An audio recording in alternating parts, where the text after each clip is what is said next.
Assalamualaikum warahmatullahi wabarakatuh. Berjumpa kembali dalam video mata pelajaran Pendidikan Pancasila dan Kewarganegaraan kelas 10 semester 1. Pada video kali ini kita akan membahas mengenai Panitia 9 dan Piagam Jakarta. Ada 6 topik yang akan kita pelajari dalam video kali ini, yaitu latar belakang pembentukan Panitia 9, tujuan pembentukan Panitia 9, tugas Panitia 9, anggota Panitia 9, proses sidang Panitia 9, dan terakhir adalah hasil sidang Panitia 9. Mari kita awali dengan pengertian apa itu Panitia 9. Panitia 9 terbentuk pada sidang kedua BPUPKI 10 sampai 17 Juli 1945. Panitia 9 dibentuk sebagai pengganti dari panitia kecil atau panitia 8 yang sebelumnya mengalami kesulitan dalam menyelesaikan masalah rumusan dasar negara. Latar belakang pembentukan Panitia 9 yang pertama adalah dasar negara belum disepakati. Setelah penyampaian pendapat dari 3 pendiri bangsa dalam sidang BPUPKI pertama, ternyata dasar negara belum disepakati tentang rumusan dasar negara. Yang kedua, dalam proses perkembangannya muncul 2 kelompok dalam sidang pertama. Selama sidang muncul 2 kubu, yakni kubu religius dengan 15 anggota dan kelompok nasionalis berjumlah 47 anggota dengan membawa kepentingan yang berbeda. Latar belakang yang ketiga adalah perbedaan pendapat pada sila 1. Kelompok religius menginginkan masuknya syariat Islam dalam dasar negara, sedangkan kelompok nasionalis menginginkan dasar negara berasaskan kebangsaan.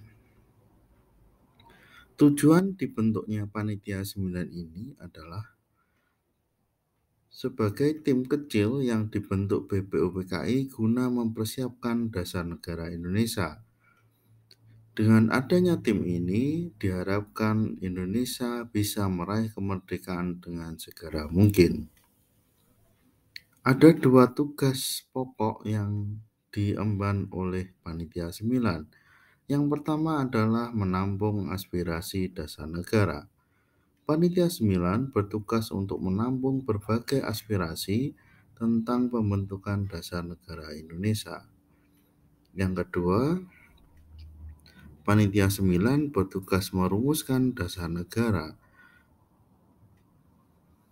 Panitia 9 mengemban tugas untuk membahas serta merumuskan dasar negara Republik Indonesia. Anggota Panitia 9. Susunan anggota Panitia 9 terdiri dari ketua, yakni Insinyur Soekarno, wakil Dr. Muhammad Hatta, dan ada 7 anggota. Yang pertama adalah Kiai Haji Wahid Hasyim, Abdul Qahar Muzakir, Muhammad Yamin, Agus Salim, Ahmad Subarjo, Abi Kusno Cokro Suyoso, dan A.A. Marawis.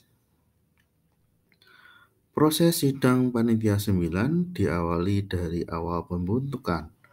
Setelah mendengar pendapat dari 3 tokoh dalam sidang BPUPKI pertama, ditetapkan usulan Soekarno sebagai dasar negara. Setelah hari terakhir sidang dilaksanakan, Ketua BPUPKI yaitu Dr. Rajiman Widyo Diningrat membentuk panitia kecil atau Panitia 8 yang diketuai oleh Soekarno. Panitia kecil ini ditugaskan untuk merumuskan kembali pokok-pokok pidato Soekarno. Setelah perundingan, terdapat 2 pandangan berbeda mengenai dasar negara. Golongan Islam menginginkan negara bersyariat berdasarkan syariat Islam, sedangkan golongan nasionalis menghendaki dasar negara berdasarkan pemahaman kebangsaan atau nasionalisme. Karena adanya perbedaan pandangan tersebut, panitia kecil ini belum berhasil mencapai kata mufakat dalam menetapkan dasar negara. Pembentukan Panitia 9 untuk menyelesaikan masalah mengenai dasar negara yang belum selesai setelah sidang panitia kecil, BPUPKI akhirnya membentuk Panitia 9. Panitia 9 terbentuk pada sidang kedua BPUPKI 10-17 Juli 1945. Dipilih 9 anggota dengan Ketua Soekarno dan Wakil Muhammad Hatta. Dalam anggota Panitia 9 ini masih terdapat polarisasi kelompok nasionalis dan religius. Sidang Panitia 9. Terjadi perdebatan cukup panjang mengenai isi sila ke-1 berkaitan dengan ketuhanan Yang Maha Esa. Akhirnya dicapai kesepakatan dengan menambahkan ketuhanan Yang Maha Esa dengan menjalankan syariat Islam bagi pemeluknya. Soekarno melaporkan bahwa sidang Panitia 9 tanggal 22 Juni 1945 telah berhasil merumuskan Pancasila yang merupakan persetujuan antara pihak Islam dan pihak kebangsaan. Rumusan Pancasila dari Panitia 9 itu dikenal sebagai Piagam Jakarta atau Jakarta Charter. Hasil sidang Panitia 9 yaitu Piagam Jakarta. Yang pertama, rumusan pertama adalah ketuhanan Yang Maha Esa dengan kewajiban menjalankan syariat Islam bagi pemeluknya. Kedua, kemanusiaan yang adil dan beradab. Ketiga, persatuan Indonesia. Keempat, kerakyatan yang dipimpin oleh hikmat kebijaksanaan dalam permusyawaratan perwakilan. Dan yang kelima adalah keadilan sosial bagi seluruh rakyat Indonesia. Proses pengesahan Pancasila sebagai dasar negara. Setelah ditetapkan rumusan Pancasila sebagai dasar negara melalui Piagam Jakarta oleh Panitia 9, hasil dasar negara dibawa ke dalam sidang PPKI. Namun dalam proses terjadinya banyak kontroversi, ketidaksetujuan terhadap sila pertama dari Pancasila. Usulan untuk Pancasila. Sila ke-1 berisi ketuhanan dengan kewajiban menjalankan syariat Islam bagi pemeluknya ternyata memicu perdebatan pendapat. Wakil-wakil dari wilayah Indonesia Timur keberatan dengan rumusan sila ke-1 tersebut. Pesan tersebut disampaikan kepada Muhammad Hatta yang kemudian akan diteruskan pembahasannya di sidang PPKI tanggal 18 Agustus 1945.